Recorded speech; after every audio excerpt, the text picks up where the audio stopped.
গ্যাংটক ভ্রমণের এক্সক্লুসিভ পার্টে আপনাদের সবাইকে স্বাগত জানাচ্ছি। আজকের আমাদের গ্যাংটকের শেষ দিন ছিল। সারা দিন কি করলাম তাই রইল আজকের পর্বে।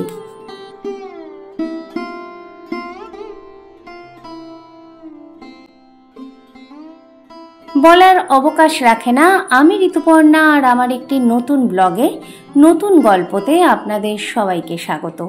চলুন আজকের পর্বটা শুরু করি, আজকের গল্পটা শুরু করি। পাহাড়ের গল্পে আপনাদের স্বাগত। আজ সকাল সকাল আমরা রওনা দিয়েছিলাম ছাঙ্গু বাবা মন্দিরের উদ্দেশ্যে।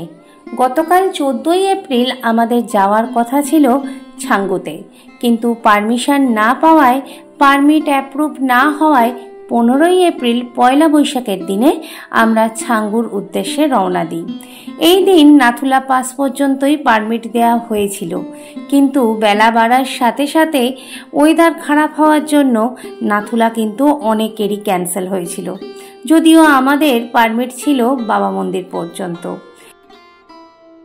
কোথাও দেখতে পেলাম পাইন বনের শাড়ি, কোথাও সবুজ পর্বতকে অতিক্রম করে সাদা কালো ক্যানভাসে প্রবেশ করলাম। রাস্তার দুপাশে রাশি রাশি বরফের স্তূপ, পাহাড়গুলো বরফে আবৃত। রাস্তার বাঁকে বাঁকে রয়েছে ছোট ছোট বসতি।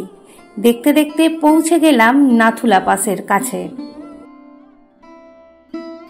এখন যেখানে দাঁড়িয়ে আছি এই জায়গার উচ্চতা প্রায় 13,000 ফিট, আর এখানে একটি গ্লেসিয়ার থেকে ওয়াটারফলস নামছে, পাশে রয়েছে মহাদেব। এখানে বেশ কিছুক্ষণ কাটিয়ে আমরা পৌঁছেছিলাম বাবা মন্দিরে, বাবা হরভজন সিং এর মন্দিরে। ভারতীয় সেনাদের বিশ্বাস এখনো বাবা হরভজন সিং তার ডিউটি পালন করে চলেছে। তিনি এখনো ভারত চীন সীমান্তে পাহারারত অবস্থায় রয়েছে। তাই হরভজন সিং এর স্মৃতির উদ্দেশ্যে তৈরি হয়েছে দুটি মন্দির। সিল্ক রুট বা আদি রেশম পথে রয়েছে পুরনো বাবা মন্দির, এবং ছাঙ্গু থেকে মাত্র 20 কিলোমিটার দূরে রয়েছে নতুন বাবা মন্দির। আর আমরা এখন নতুন বাবা মন্দিরে। প্রায় আধা ঘন্টা মতো নতুন বাবা মন্দির কাটিয়ে আমরা আবার গাড়িতে চেপে বসলাম ছাঙ্গু যাওয়ার উদ্দেশ্যে। পথে পড়ল একটি এলিফ্যান্ট লেক, যা হাঙ্গু নামে স্থানীয়দের কাছে পরিচিত। অপূর্ব শোভা এই এলিফ্যান্ট লেকের। বরফ আর জলের দারুণ মেলবন্ধন উপলব্ধি করলাম, প্রত্যক্ষ করলাম। মিনিট 20 মধ্যেই আমরা এসে পৌঁছালাম ছাঙ্গু লেক। গ্যাংটক থেকে প্রায় 58 কিলোমিটার উত্তরে রয়েছে ছাঙ্গু লেক। প্রাকৃতিকভাবে সৃষ্ট এই লেকটি বরফ গলা জল সঞ্চিত হয়ে সৃষ্টি হয়েছে। শীতকালে এই লেক পুরো বরফে আবৃত হয়ে যায়।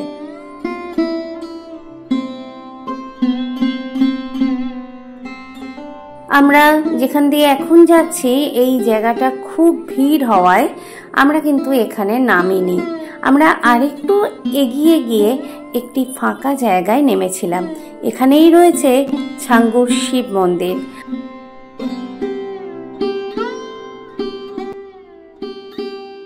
আমাদের ড্রাইভার সোনাম আমাদের এই জায়গাটাতে নামালো, যেখানে লেখা রয়েছে আই লাভ ছাঙ্গু। এখানে ভিড় ভাট্টাও কিন্তু তুলনামূলক কম ছিল, আর পুরো লেকটাকে খুব সুন্দর লাগছিল, যাকে বলা যায় অপরূপ দৃশ্য প্রত্যক্ষ করেছিলাম এই দিন আমরা।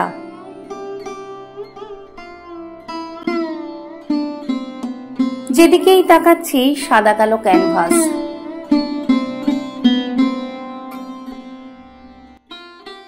যেদিকেই তাকাচ্ছি বরফ আর বরফ। রাস্তা জুড়ে রয়েছে বরফের রাশিকৃত স্তূপ। পাহাড়গুলো ঢেকে গেছে সাদা বরফের আচ্ছাদনে, আর মাঝখানে ছোট ছোট বাড়িগুলো। অসাধারণ দেখতে লাগছিল, যা ভাষার দ্বারা সত্যিই বর্ণনা করা সম্ভব নয়।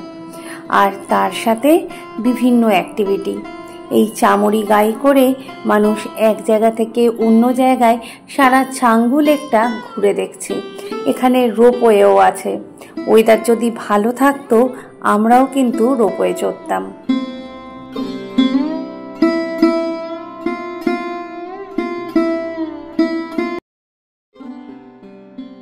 আমাদের ভ্রমণ ডায়েরিতে আজকের দিনটা সারা জীবন স্বর্ণাক্ষরে লেখা থাকবে। আজকের দিনটা অন্যতম একটি দিন। বাঙালি হিসেবে পয়লা বৈশাখ সবসময়ই বিশেষ হয়।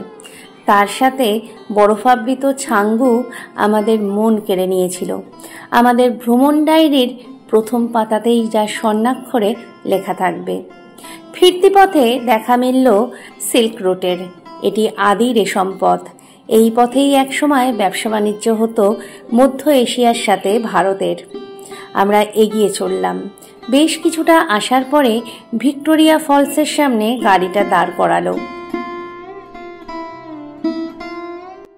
এই পাহাড়ি ঝর্ণাগুলো সত্যিই অপূর্ব দেখতে।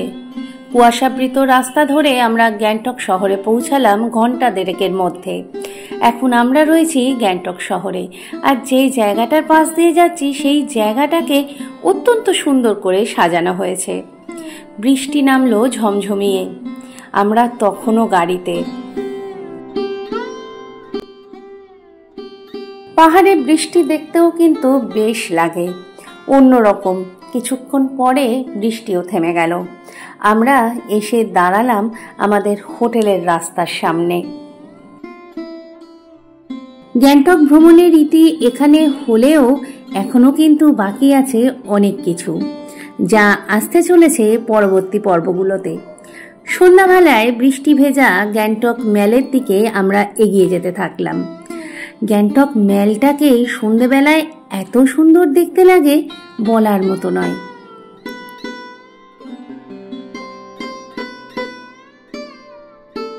সামনেই রয়েছে গ্যাংটকের সেই বিখ্যাত মার্কেট লালবাজার। সস্তায় যদি কেনাকাটি করতে চান তাহলে লালবাজারে কিন্তু আপনাকে ভিজিট করতেই হবে।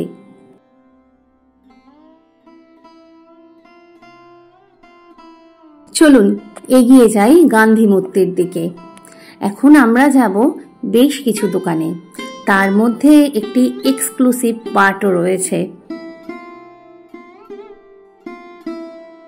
জনবহুল মেলের মধ্যে দিয়ে আমরা এগিয়ে যেতে থাকলাম।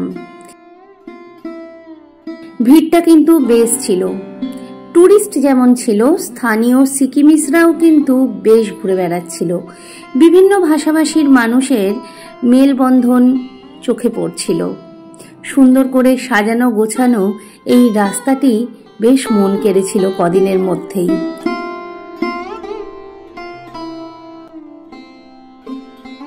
দোকানপাট দেখতে দেখতে মেলের সৌন্দর্য উপভোগ করতে করতে আমরা সবাই এগিয়ে যেতে থাকলাম। আমরা একেবারে শেষ কর্নার পর্যন্ত যাব। আজকের গান্ধী মূর্তির সামনে পর্যন্ত যাব। চলুন। জানি না আবার গ্যাংটক আসা হবে কিনা, তাই ভালো করে প্রত্যক্ষ করে নিচ্ছিলাম। আসলেও হয়তো অনেক দিন পরে আসব, যেমন 20 বছর পরে এলাম। হাঁটতে হাঁটতে আর আপনাদের সাথে গল্প করতে করতে চলে এসেছি গান্ধী মূর্তির পাদদেশে।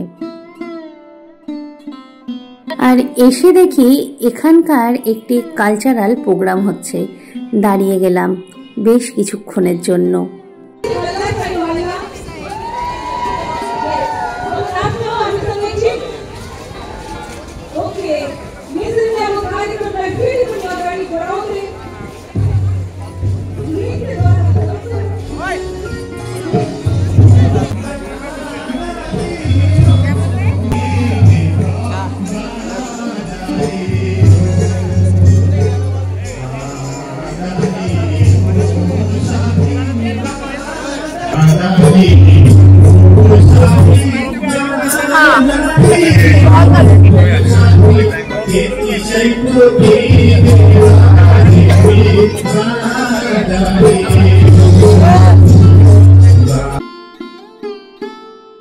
এতক্ষণে বোঝা গেল কেন এত ভিড় মেলে ছিল, সিকিমিসদের ভিড় কেন ছিল।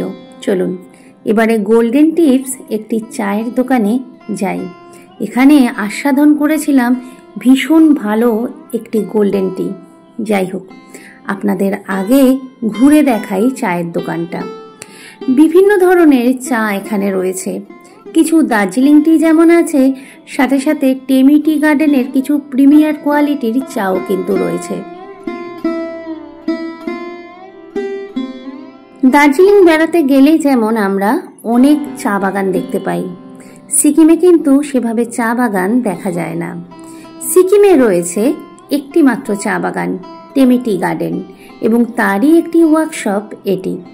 এখানে দেখুন, এখানে রয়েছে সুন্দর সুন্দর টি পট এবং কাপের সেট, বিভিন্ন ধরনের বিভিন্ন মেটালের তৈরি কাপের সেট এখানে রয়েছে, যেগুলোর দাম মোটামুটি 4,000 টাকার ওপরে, এমনকি 25-30 হাজার টাকারও কিন্তু কাপ প্লেটের সেট এখানে রয়েছে, টি পটের সেট রয়েছে। অসম্ভব সুন্দর একটি টি পট সেট। ওনাদের পারমিশন নিয়েই আমি ভিডিওটি করেছিলাম। ওনাদের যিনি ওনার ছিলেন তিনি ভিডিওর পারমিশন দিয়েছিল বলেই কিন্তু আমি ভিডিওটি করেছিলাম। যাই হোক, এখানে এক প্রকার চাও কিন্তু আমরা টেস্ট করেছিলাম। যে চায়ের ভিডিওটা সেভাবে আমার নেওয়া হয়নি। বিভিন্ন টিপট দেখে মনটা কিন্তু বেশ কেনা কেনা করছিল। সাধ্যের মধ্যে যদি থাকতো আমিও এমন একটি টিপট বাড়িতে নিয়ে আসতাম। আমি সবসময় মনে করি সাধ্যের বাইরে গিয়ে কিছু করা ঠিক না, সাধ্যের মধ্যেই থাকা উচিত। আমার এই টি শপটি কিন্তু অপূর্ব লেগেছিল। সর্বোপরি ওনাদের স্টাফেদের ব্যবহার ভীষণ ভালো ছিল। চলুন, আজকের পর্বটি আর দীর্ঘায়িত করব না। দেখা হবে নতুন একটি পর্বে। গ্যাংটকের নতুন একটি জায়গার সন্ধান দেব পরবর্তী পর্বে। সকলে ভালো থাকবেন।